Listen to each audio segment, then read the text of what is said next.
So thank you for your invitation, or it's not your invitation because it's also my invitation, because like you heard, I was working for Linked Open Tafsir. What I did there was I was working on the Qur'an, on the field of all the area of variant readings, and also to some degree to the language aspects, grammar and so on. And I wanted to present to you today what were my thoughts when I approached the tafsir of Tabari for the Linked Open Tafsir project. What were the categories I thought were important to be marked, or what was important to be marked, because this is also a question we had, or a discussion we had, because behind that there is bias. Because I had to decide what was important to be marked, and how it was marked, and what was deemed too unimportant to be marked, and would then fall under the table. And also what kind of things we have to develop for further thinking, and what would come later when we work with the text. So, first of all, like we said, I don't know if I'm the first one at the Misbah talking about the Linked Open Tafsir project, but let me just tell you, we all decided first to look at the Tabari, then an important tafsir of the Tabari. The important thing there is that we decided not to take the manuscripts, but we took an edition. This is important, and this is a very huge step and very important, because when looking at variant readings, we have to assume that sometimes the editor takes some liberties in transliterating the texts, especially if he has like more than one manuscript, and then he has to decide what form he takes into the edition. And in regard of variant readings, this concludes that sometimes he also could possibly falsify the text itself. This is also the case for some editors who are not saying, or they do not agree what the manuscript says in the reference text or the reference part, so it just changes it somehow up to be in the way the editor wants it to be, or what his own general type of reading is, which is today in general Hafs and Asim, and therefore sometimes some variant reading discussions in the text are somehow strange to follow. The next one, like you said, like you saw, Tabari died in 923, meaning he was living at the same time, around the same time when Ibn Mujahid also wrote his Kitab al-Saba and established 7 canonic readings. The thing is that Tabari cites them, but we have to sometimes look even further into the text to see how he distinguishes them. It's not just the seven readers, but sometimes he also takes Abu Ja'far, for example, or other readers into account, and he does not base his decision on reading just on the 7 readers. He also takes other reading schools into account that are not mutawatir, and he also doesn't use so much these terms in his work. Therefore, but he gives some classification. For example, he says this reading is acceptable, this isn't acceptable, this is to be followed, or sometimes he does that. And we try to put also key or tags or keywords there to point people who want to see some of these explanations to find them more easily, and then they could later decide how to react to that, or what further work is to be done in this kind of fields, and how to distinguish certain explanatory things that are in the text. So I'm hoping the one in the back seats also can see what is here. I did not think that the PowerPoint presentation would be so blurry, and sometimes I think also the other folios are not readable, I think, for the ones in the back seat. So sorry for that.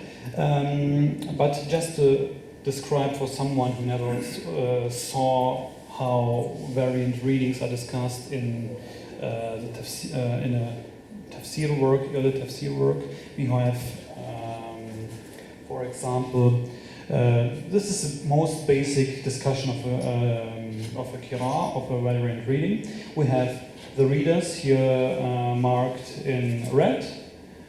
Afterwards, we have the variant reading, and then we have some sort of explanation, and also sometimes also an assessment, making it clear what his opinion is about the variant reading. In the best case, we also have the reference text before the reading is actually cited, but this sort of reference text is, like I said before, that it sometimes tends to manipulate that. So this is this is how the text version looks like. I hope this is also. I think you do not. You can see that from if you are much behind there. So I'm just showing it how it looks like. You have some readers. The readers are tagged. I will go into detail of how we tag the readers and the reference, the readers and the readings and the text during this presentation. And this is how it looks like. So in general, we have two groups we are tagging. So we have qaris, the readers or reference, which is in general, if it's a person, it is really tagged as a qari, as a reader. And then we have the qira'at, which is tagged. It is always tagged, the word itself is tagged, meaning that if you search for qira'at, you will find the qira'at itself, and then you can see how it changed up. So, for example, here we have an example where in Surah Asr, here we have the variant reading, which is attributed to Ali ibn Abi Talib, and then one part is like what the actual reading is. It is the non-canonic reading, وَالْعَصْرِ وَنَوَائِبِ الدَّهْرِ إِنَّ الْإِنسَانَ لَفِي خُسْرٍ, and how this is discussed by him. He, for example, here we just have Ali as a qari, and then we have the qira'at with some marks which distinguishes this part from others. So if you want to search for that, you will find that. So, and then we have another tradition also referencing this part, where Qatada says, إِنَّ الْإِنسَانَ لَفِي خُسْرٍ, and then he cites that some readers or some readings are وَإِنَّهُ فِيهِ إِلَى آخِرِ الدَّهْرِ. But what do we have here? We haven't explicitly a reader or a person.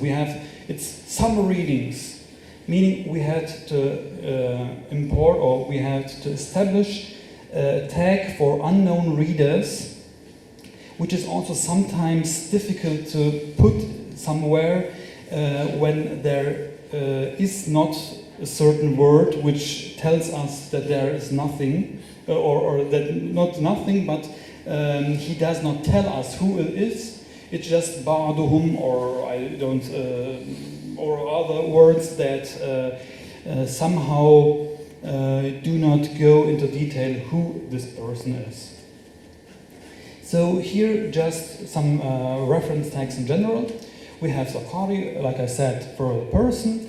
Then if the qari is unknown or not mentioned, it's qari majhul.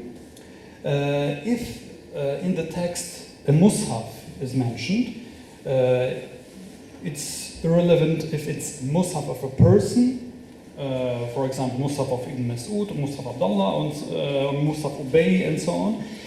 We just put the tag Q mushaf. Therefore, you could search for written evidences. You have also, if it's mushaf which is not mentioned, where it is not attributed to a certain person, it is an unknown mushaf. We have the tag Q mushaf majhul. We have also then, if it's something like not just one mushaf, but more than one mushaf, more than one masahib, more than one codices, we put there the Q masahib tag. Therefore, you know there are more than one codices, and but we do not know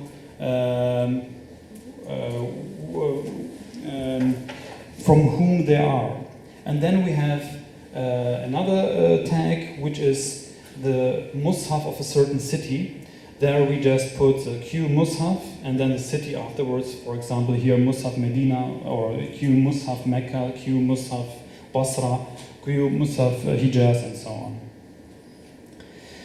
We also tagged some basic things in grammar. For example, if it's an allowed reading or an unacceptable reading with Q jaiz or Q ghayr jaiz. This is also a field where we could later build more upon. This was just some preliminary thinking how we should handle these explanatory passages in Tabari's tafsir. Then we have at the beginning, when we did it, when we tagged the text, we did not have these Q majority and Q minority tags. We just tried to take into certain accounts like what the Amsars say and so on, but we had to change that up. It's then there where Tabari mentions it's majority, we just have to take also the tag as majority reading, so you can see that there is talk about majorities and lone readers. And then also, if it's if the word comes up by Tabari that there is a reading the Qira'atul Nas, then we had also the tag for Q people. This is one of the general thinking of, or what you will find in Tabari's tafsir. This is this Amatul Qira'at al-Ansar. This is the common practice when he wants to say that there is a majority reading. This we just take with Q Amsar. If the majority of the Quranic readers follow a certain reading in the city, we just take Q and Basra and Q in the city, meaning Q Basra, Q Medina, Q Mecca, and so on. If there are just a few people or readers in the city, we then put in between the Q and the city a B, meaning then Q B Basra for Bad, meaning some people in Basra, some people in Medina, some readers in Mecca and Medina, and so on. And also, if it's explicitly the people of a certain city, then we put an A between the Q and the city. For example, here QA Basra, QA Medina. In the work of Tabari, there is not much differentiation between the Qur'an and the Ahl. So it is maybe here not so relevant, but in other works this is more relevant, where they are clearly distinguished that it is clearly distinguished that there are the readers read a certain thing, and also the people read another reading. Then we have here an example, which I think I brought up to, yes, I brought that up because it's sometimes also quite difficult to mark these things.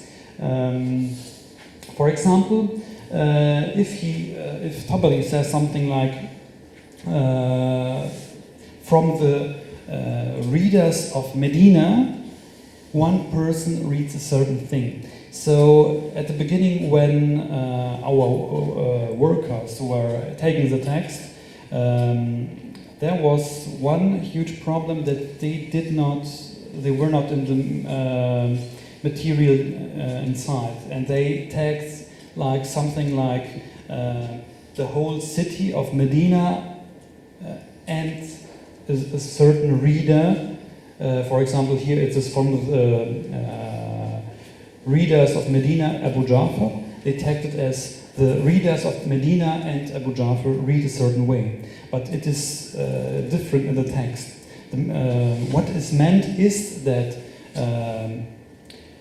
some readers in name Abu Ja'far read a certain way, and it has to be somewhat tagged like that in the text. And also here, for example, the other part of the reading is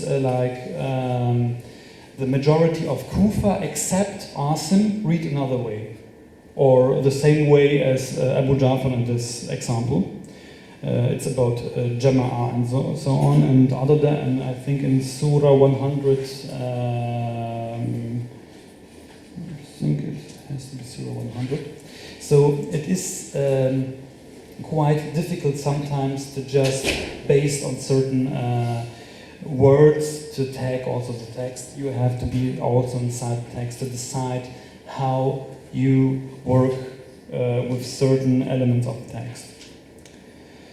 Then again, we had to also add tags for dialects, or the Logha thing, if Tabari decides to talk about that. Here we have the tag Q Logha and then the tribe afterwards. So we have tags like Q Logha Tamim, Q Logha Quraysh, Q Logha Hudayl, and so on. And beside that also the Logha of certain regions, like Q Logha Yemen, which is also mentioned. And then also sometimes when the Arab are mentioned, the tag Q Arab, or Q Badu, if it's explicitly the Ahl al-Badu, that are mentioned to read a certain way. So all of these we had to tag accordingly. And in relation to the reader or the Qari itself, we also had to implement 3 further readings. This is the tag for other Qur'an. This is, for example, if Tabari talks about like this reader reads, this reading is read by one reader, and the rest of the Amsar or the rest are reading it differently, then we had to tag it with other Qur'an. And also, if the text mentions the harf of a certain person, we decided also to add that for further investigation, to see what will then happen if we just have all harf marks, not just for Tabari's work, but also for older works, to see what will then happen and what will be thrown out by the machine when these certain things are. Yeah. marked. So, and also if he references other works, for example, Al-Farah or other work, or the references in the variant readings of this variant reading is found in this and that work, and he does not say anything else. We just put the Q works. So I'm being a bit faster now. We had at the beginning we had some general keywords or tags for the reading itself. Like harakat, the change is about the harakat are changing, or ibdal, or meaning a certain letter is changing, and so on. Or if the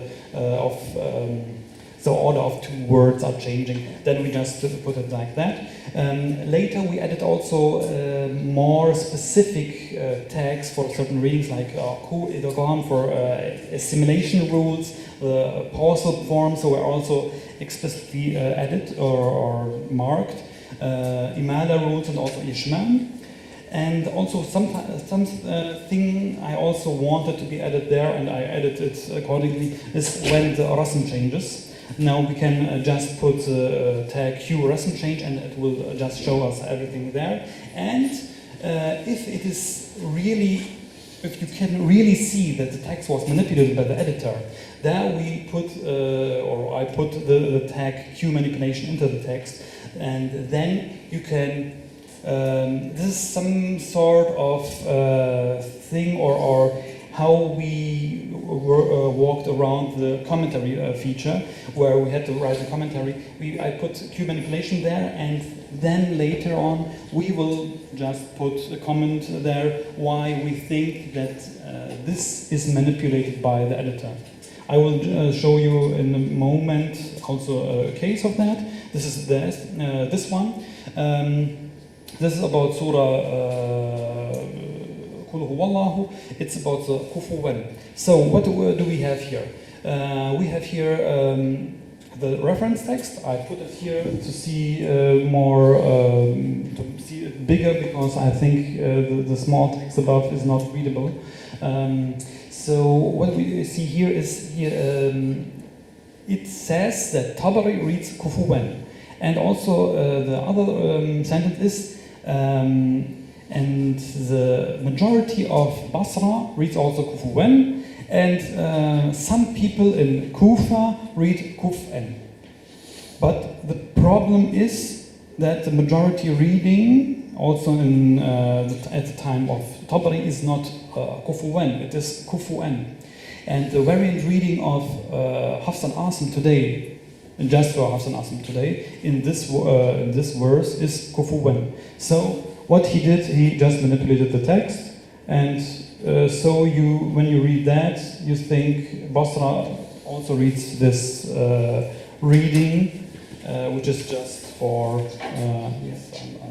which is just a reading of Hafs and Asim. Problem case 2. The problem here is that the text itself talks about nasakh wa mansukh, but it also references a reading, meaning that it says like the reading is fas'u, Ubay talks it fas'u, but it is it that way? But it changed to Fendu, or the other way around. So the case of these, but this is also mentioned as variant reading in other traditions, and also on the same part is also this one, because sometimes we cannot really distinguish between interpretation and variant reading, like in this case where Ubay ibn Ka'b is said to read after Sabbih isma rabbika al-a'la, Subhana rabbiyal a'la, and then alladhi khalaqa wa tasawwa. And the text is formulated here, for example, in the first example, that this is the reading of Ubay ibn Ka'b. And then we have also other traditions where it is not so clear if it is really a variant reading or if it is some sort of interpretation which is in the text, how it has to say, how to work with that. So with that, thank you and